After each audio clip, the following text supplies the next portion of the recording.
গরু পোষবো তো গরুর খাবার লাগবে না? গরুর তো খাবার লাগবে, বিভিন্ন ধরনের খাবার লাগবে। সেই খাবারটা কই পাবো? আমাদের খাজুরা বাজারে আবরার এন্টারপ্রাইজ। চলে আসেন তুফাজ্জল ভাইয়ের ছেলে দোকানে, আবরার এন্টারপ্রাইজ। চলে আসেন সবাই। প্রচুর পরিমাণে গোখাদ্য এখানে আছে, প্রচুর পরিমাণে পাইকারি এবং খুচরা দুই রকমই বিক্রয় করা হয়। এই যে আমাদের মেম্বার ভাই এখন গরুর জন্য খাবার কিনতেছে, আর আমি নিয়ে গেছি এই ঈদের দিন সকালবেলা এসে নিয়ে গেছিলাম। এই আর কি অবস্থা। সবাই চলে আসবেন, এই যে সবাই চলে আসবেন এখানে। এখানে আসলে পাবেন নারিশের খাদ্য এবং ৭১-এর খাদ্য, তাই তো?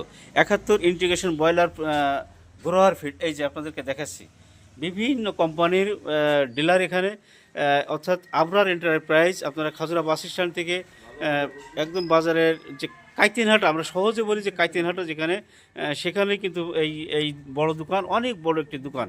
আপনারা দেখতে পাচ্ছেন যে সব ধরনের খাবারের আইটেম কিন্তু এখানে আছে। এই গোখাদ্য বা পশু খাদ্য যেটাই বলি, সব ধরনের নারিশ, ৭১, এই ধরনের বিভিন্ন নামি দামি কোম্পানির খাবার কিন্তু এখানে আছে। সাবেক এমপির মোড় যেটা, সেখানেই কিন্তু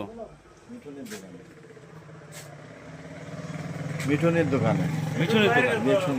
মিঠুনের দোকান আপনারা দেখছেন যে মহাজন সাহেব খুব আরাম আয়েসে বসে আছে, এবং সে নিজেই বলছে যে মিঠুনের দোকানে নিজেই তার প্রচার করেছে। আমিও আপনাদের সাথে বললাম আপনারা অবশ্যই এখানে আসবেন। নাম খাজুরা প্লাজা। খাজুরা প্লাজা বা খাজুরা বাজারের একটা বৃহত্তর মার্কেট, এই খাজুরা প্লাজায় এখানে চলে আসবেন।